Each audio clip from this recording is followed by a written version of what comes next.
Everyone, turabasubije nanone muri hamwe na Dr. Phone Seti. Muri video y'uyu munsi rero ndagira ngo turebere hamwe ikintu gikomeye cyane, ikintu bita cyber security money making. Ni uburyo aba hackers cyangwa se abafite cyber security bakoreramo amafaranga. Ntusigare muri iyi video uyirebe kugeza isoje. Ubundi hari uburyo bwinshi aba hackers bakorera amafaranga mu nzira nziza cyangwa mu nzira mbi. Ndagira ngo mbikubwire akantu ku kandi usobanukirwe. Dore no mugambi w'iyi video rero, umugambi w'iyi video ntabwo ari kwigisha abantu kugira nabi cyangwa se gukora ibintu bidakwiye, ahubwo ni ukugira ngo niba weho utanyura muri iyo nzira wige uko wakirinda binyuriye mu buryo ugiye kwigishwa uko bahakazi bakorera amafaranga. Ubwo nusobanukirwa video neza ukayimenya, bisobanuye ko nta wundi wabasha na kwinjirira uyu munsi cyangwa se ejo kuko uzaba warasobanukiwe byinshi kuri ba hackers. Noneho rero ndagira ngo tudatinze duhite tujya mbere, wenda reka tugira agataburo twifashisha security, twifashishe aka gataburo yitwa security. Icyo tugiye kureba ni cyber. Reka mbyandike kugira ngo buri wese turi hamwe aze gusobanukirwa cyber security, cyber security, money marking. Baranubwo kwandika hari igihe bidutindije, ariko bituma abantu babasha gusobanukirwa. Ibi ni ibintu by'ingenzi cyane ukwiye kumenya, kuko abantu bose kuri isi bashaka kuba online, ariko hari abantu bashaka kuba online batamenye uburyo bakwiye kuba bafite umutekano. Turavuga ku buryo bwa mbere rero bakoresha first method. Uburyo bwa mbere nubwo twita ransomware and software. Uburyo bubiri ni uburyo bwa mbere, ahangaha ndajya nandika uburyo gusa kugira ngo abatabizi babashe kubisoma. Noneho tubone gukomeza virus and softwares. Ubu ni bwo buryo bwa mbere ndetse bukomeye cyane, ni ransom. Reka turebe ahangaha ko tutabyanditse nabi, kuko ubu ni bwo buryo bwa mbere bakoresha cyane. Noneho bakaba babasha kugera ku mugambi wo kubona amashiringi mu buryo tugiye kubasobanurira. Izi ni file cyangwa se software, ni ibintu bibiri. Hari ugusanga harakozwe software cyangwa se hagakorwa file runaka ziri zipped, noneho izo bakazifashisha mu kuba bakwinjirira security y'abandi bantu, noneho bakabasha kuba babasaba kwishyura iyo batwaye database zabo. Nuvuga ngo iyo bakoresha ubu buryo bagira ibyo bagutwara, noneho bagira ibyo bagutwara bakagusaba amafaranga kugira ngo babigushye. Izo software ziba zikomeye cyane. Iyo niyo bita ransomware files and software.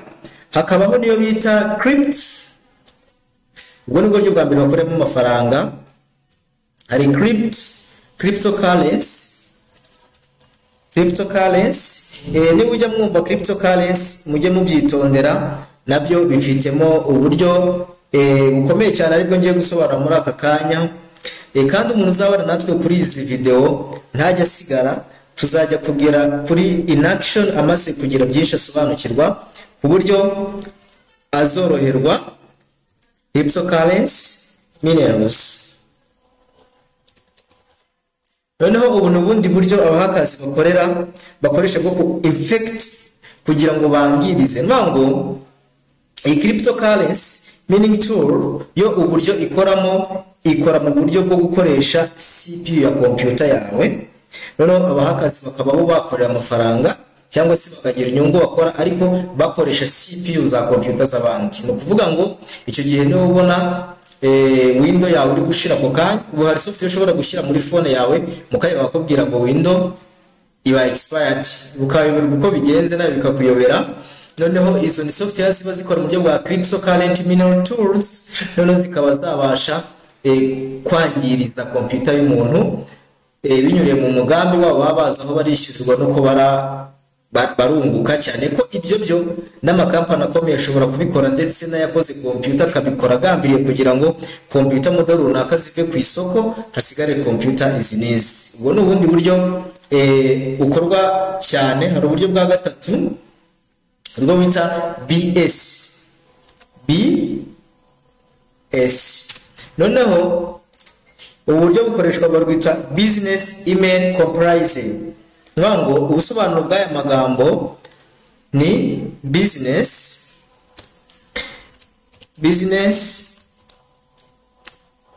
email.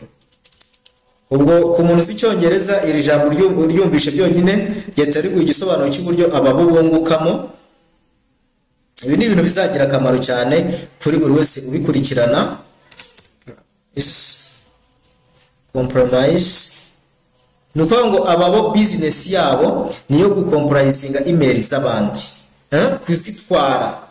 Business email compromise. Noneho ubu buryo iyo babukoresheje ni ukuvuga ngo umuntu ashobora guhakingwa cyangwa se kwibwa binyuriye mu nzira ze zose, bubakoresha uburyo bwose bushoboka kugira ngo bafate email yawe. Noneho attackers yamaze kuyibona atangira communication. Ashobora gutangira communication n'abantu bawe. For example, ashobora kuba akwibye email ufite abakozi bohereza amafaranga bagira ibiki, ibyo byose cyangwa se izindi business zishingiye kuri email na za YouTube channel n'ibindi n'amaccount atandukanye ya online. Uziko aricyo cy'ingenzi cya email ni identity ya online. Noneho iyo amaze kuyitwara ashobora kujya ahamagara abantu ati ndi runaka, noneho akaguma ayikoresha akajya ababwira ati uyu munsi murishyura kuri iyi banka ati se. Ubwo ni uburyo bwa cyber criminals bakoresha, kandi ubwo ni uburyo abantu benshi bisangamo. Ni ukuvuga ngo ngubu atwaye email ya bank yitwa info@ugandabank.com ni urugero. Noneho ni ukuvuga ngo niyandikisha ya email, murumva ni email yizewe. Buriya email ntabwo ari za nshimiyimana@gmail.com gusa, izo ni zisanzwe ni z'abantu baciriritse. Noneho hakaba email za professional. Zira email ni z'ama business runaka, niyo usanga ziriho info.bankofuganda for example.com. Noneho izo ngizo zitarimo ka arobase cyangwa se zitarimo karakantu ka gmail.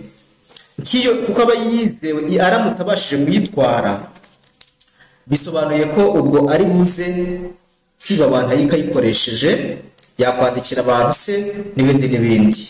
Ibyo reka tukivugeho make tujye ku kindi cya kane.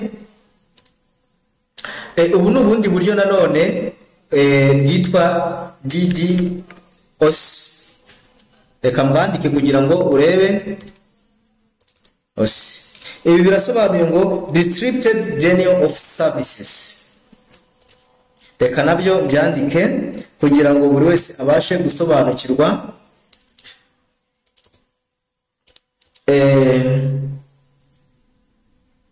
Distributed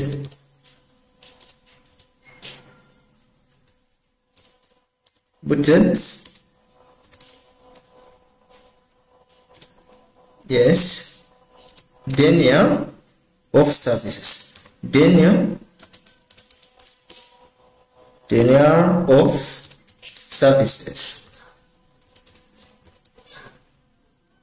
services. Noneho iyo uko ikora no ngo no buryo ba attack binjira system cyangwa se information zawe ariko zikwiye amafaranga. Noneho icyo gihe zaba amafoto se, yaba gaming asset, zaba online, yaba sensitive amafoto nyine adakwiye kurebwa na rusange, ibindi bintu nk'ibyo nyine bikwiye kuba ibya private. Noneho ibyo bakaba babikwaka, ariko kugira ngo bisubizwe ukabasha kubanza kwishyura. Iyo bita denial service. Ubwo buryo babukoresheje niho binjira mu makampani runaka, ugasanga kugira ngo bemererwe gukora login abakozi bose babaye blocked. Noneho kugira ngo bemererwe kongera kwinjira bakagira ibyo basaba runaka cyangwa se bahatanga runaka nk'ayo makampani, bamara kubitanga bakabona kugarurirwa access kuri account zabo. iyo niyo twita distributed denials of services. Noneho tukagira ariko ubwo buryo ntatarutse bajya banakoresha mu buryo bwo kuba ubwabo installinga muri za browser, rero bakora icyo bita hijack online back using, bakaba bakora hijack noneho bakabasha kwinjira muri system ya banka ndetse mu buryo buboroheye bakoresheje iyo distributed denial of services. Noneho tukagira ubwo buryo nyine babukoresha, wakibaza mu buryo bwo bukomeye cyane bafashishwa n'iki? Bafashishwa n'icyo bita cyber domain. Cyber domain ni 8, wenda tuzasubira muri video zizakurikiraho, nabyo ni ibintu by'ingenzi. Ubundi buryo bakoresha ni ubundi buryo bita threatening for money. Ubu ni uburyo bundi bakoresha bango ibi umaze kubisobanukirwa bizagufasha cyane kugira ngo ubashe kurinda umutekano wawe wa online. Naho bitari ibyo kuba twakubaka umutekano online, wakubaka imbuga za online n'ibiki, ariko udafite umutekano ntacyo biba bikumariye, kuko isa iyo ariyo yose wasanga wararuhiye ubusa. For money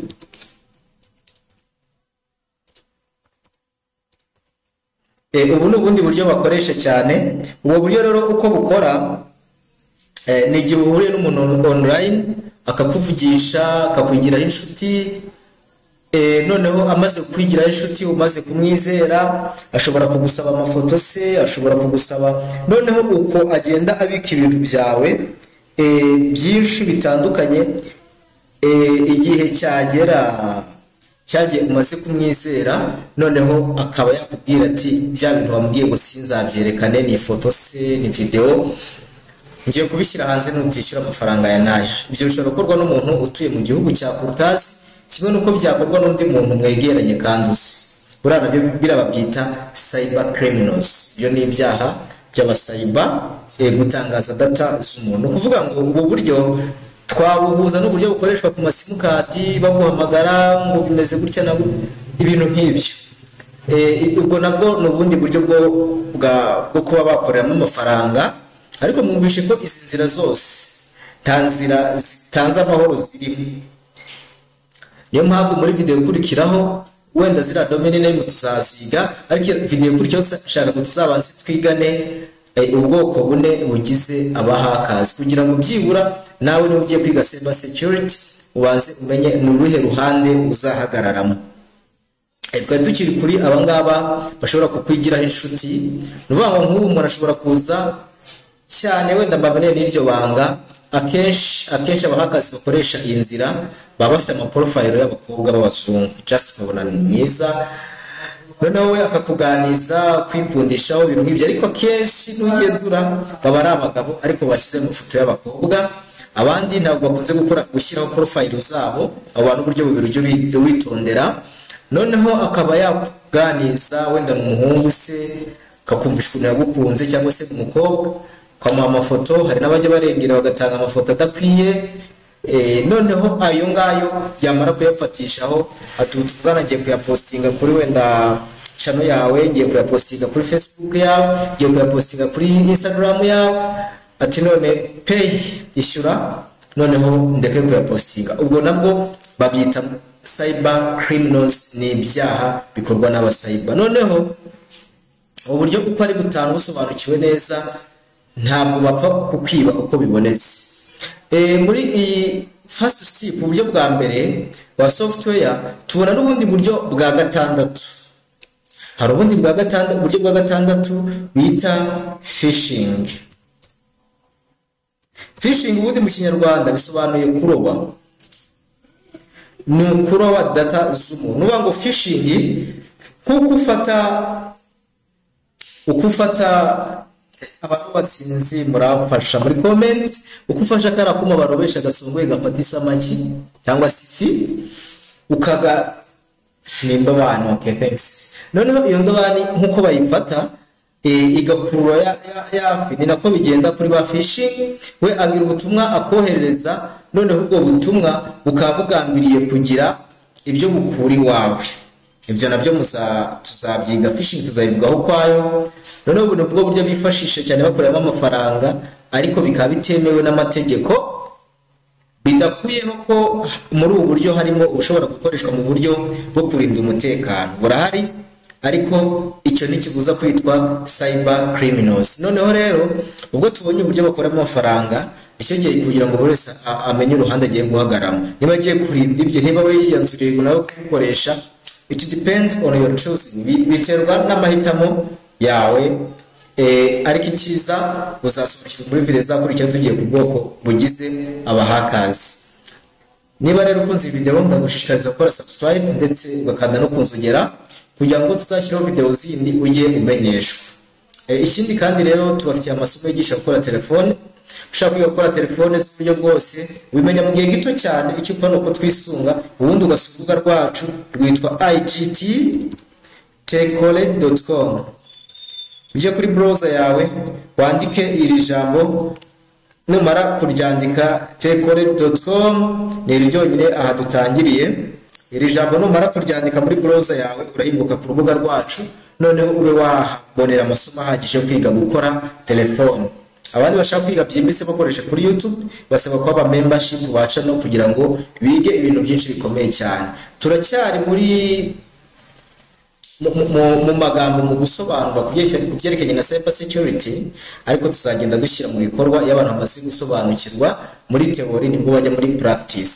Nizere ko rero iyi video gufashije. Thanks for watching. Bye bye.